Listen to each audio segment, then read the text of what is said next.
राहुल अपनी बहन प्रिया और अपने बूढ़े माँ बाप के साथ एक छोटे से गांव में रहता था। राहुल दिन भर कड़ी मेहनत करता था, जिससे वह अपने परिवार का अच्छा ध्यान रख सके और उनकी सारी जरूरतें पूरी कर सके। एक दिन की बात है, राहुल के माता पिता उससे कहते हैं, अरे बेटा राहुल, अब तो प्रिया की शादी की उम्र भी हो गई है, तो तू जल्दी से उसके लिए कोई अच्छा सा लड़का ढूंढ ले। क्या कह रही हो माँ? प्रिया की शादी? अभी किसे जल्दी है प्रिया की शादी की? देखो ना बाबूजी, अब आप ही माँ को समझाइए। इसमें समझना ही क्या है, तुम्हारी माँ एकदम सही कह रही है। जल्दी से प्रिया के लिए तुम अच्छा सा लड़का ढूंढ लो। ठीक है बाबूजी, जब आप भी कह रहे हैं तो मैं एक अच्छा सा लड़का ढूंढ ही लेता हूँ। सभी लोग आपस में बातें करके सो जाते हैं। अगली सुबह राहुल अपने काम पर चला जाता है। पूरा दिन ऐसे ही बीत जाता है। जब राहुल शाम को घर आता है, तो वह अपने माता पिता से कहता है, लीजिए बाबूजी, मैंने प्रिया के लिए एक लड़का ढूंढ लिया है। लड़के वाले कल शाम को हमारे घर आएंगे प्रिया को देखने। आप उनके खाने पीने का पूरा ध्यान रखना। राहुल की बातें प्रिया भी सुन रही होती है और वह अपने भाई से कहती है, भैया आप भी ना कहाँ शादी के चक्कर में पड़ गए हैं। अभी तो रक्षाबंधन आने वाली है, मैं चाहती हूँ कि आप मेरी शादी रक्षाबंधन के बाद ही करवाए।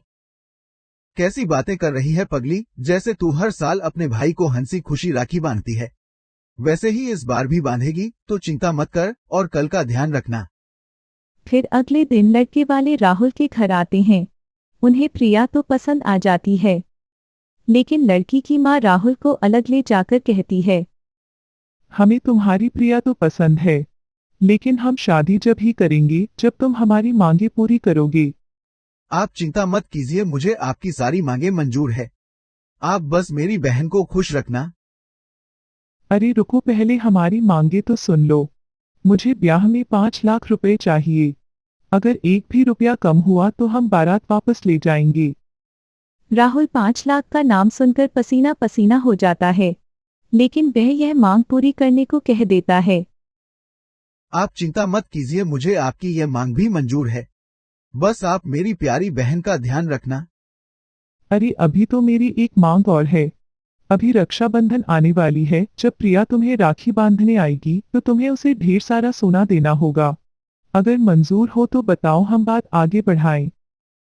बेचारा राहुल अपनी बहन की खुशी के लिए यह शर्त भी मान लेता है और लड़के वालों को शादी के लिए मना लेता है। मुझे ये बात प्रिया से छुपा कर रखनी होगी। अगर उसे पता चल गया तो वह शादी से मना कर देगी। फिर कुछ दिनों बाद प्रिया की शादी हो जाती है। भैया आप अपना और माँ बाबूजी का ख्याल रखना। अब आपको अकेले ही सारा काम करना होगा। तू चिंता मत कर छोटी, बस तू अपना ख्याल रखना। फिर प्रिया खुशी खुशी अपने ससुराल चली जाती है।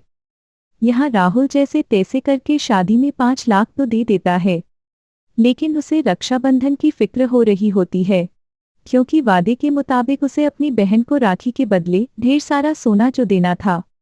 वह इसी ख्याल में इधर उधर भटकता रहता है, लेकिन उधर प्रिया के ससुराल वाले उसे परेशान करते हैं।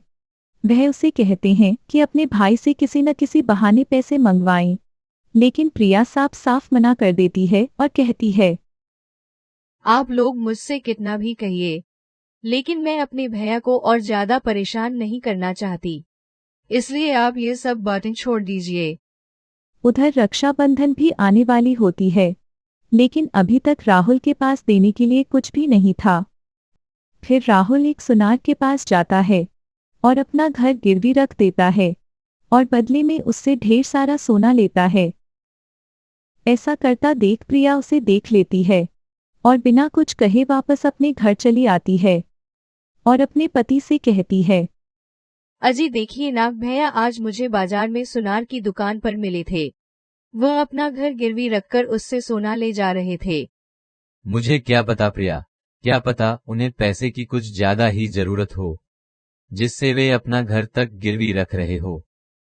तभी वहां प्रिया की सास आ जाती है और कहती है, अरे बहू, तुझे नहीं पता क्या कि तेरे भाई ने घर गिरवी क्यों रखा है? रुक, मैं बताती हूँ। राहुल ने वह घर अपनी प्यारी बहन के लिए गिरवी रखा है। बहन के लिए क्या कह रही हो सासू माँ, साफ साफ कहिए। तेरी शादी से पहले मैंने यह बात तय की थी कि अगर तुम अपनी बहन की शादी मेरे लड़के से करोगे तो तुम्हें रक्षाबंधन पर उसे ढेर सारा सोना देना होगा, वरना यह शादी नहीं होगी। क्या भैया ने मेरे लिए घर तक बेच दिया? इतना सुनकर प्रिया अपनी सास से लड़ने लगती है और उसकी सास उसे धक्का दे देती है, जिससे प्रिया गिर जाती है और उसकी मौत हो जाती है। यह सब देखकर प्रिया की सास घबरा जाती है और वह यह बात किसी से नहीं बताती।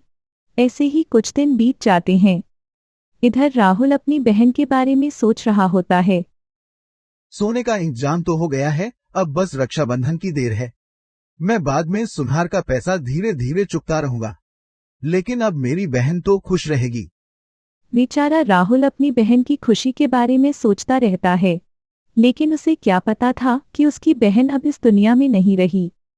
मरने के बाद प्रिया एक चुड़ैल बन जाती है और वह अपने भैया के बारे में सोचकर दुखी होती है। हे भगवान, मुझे नहीं पता था कि मेरे भैया मेरे लिए अपना घर तक बेच सकते हैं, लेकिन अब मैं इस हाल में उनके पास भी तो नहीं जा सकती। ऐसे ही धीरे धीरे रक्षाबंधन भी आ जाती है और राहुल बहुत खुश होता है कि आज उसकी अपनी बहन से मुलाकात होगी। सुबह से शाम होने को आती है, लेकिन प्रिया का अभी तक कुछ नहीं पता था। अब तो राहुल को चिंता होने लगती है और वह अपनी बहन के घर जाने की सोचता है। बहुत इंतजार करने पर भी प्रिया नहीं आती है, तो राहुल प्रिया के घर की ओर चल देता है। वह रास्ते में जा ही रहा होता है कि तभी अचानक उसकी नज़र एक भयानक चुड़ैल पर पड़ती है, जो उसकी तरफ आ रही होती है। है भगवान, न जाने ये चुड़ैल कहाँ से आ गई। मैं तो अपनी बहन प्रिया के घर जा रहा था, न जाने बीच में कहाँ से आ गई। राहुल की बातें सुनकर चुड़ैल रोने लगती है और उससे कहती है, भैया, मैं ही आपकी प्रिय हूँ। क्या तुम प्रिया हो? तुम्हारा ये हाल कैसे हुआ बहन? वह सब आप छोड़िए भैया, आप ठीक तो हो ना? नहीं, पहले तुम मुझे ये बताओ कि तुम्हारा ये हाल कैसे हुआ। भैया, मैंने आपके घर गिरवी रखते हुए देख लिया था। जब ये बात मैंने अपने घर बताई तो मुझे सच्चाई का पता चला और मेरी सास ने मुझे मार डाला।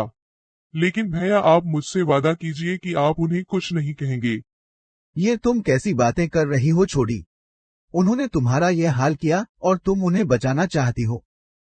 कोई बात नहीं भैया, आप उन्हें कुछ मत कहना। और वैसे भी आज तो रक्षाबंधन है ना, लाइए अपना हाथ दीजिए, मैं आपको राखी बांध देती हूँ। और फिर चुड़ैल बनी प्रिया अपने भाई राहुल को राखी बांधती है और खुशी खुशी हमेशा के लिए वहां से चली जाती है।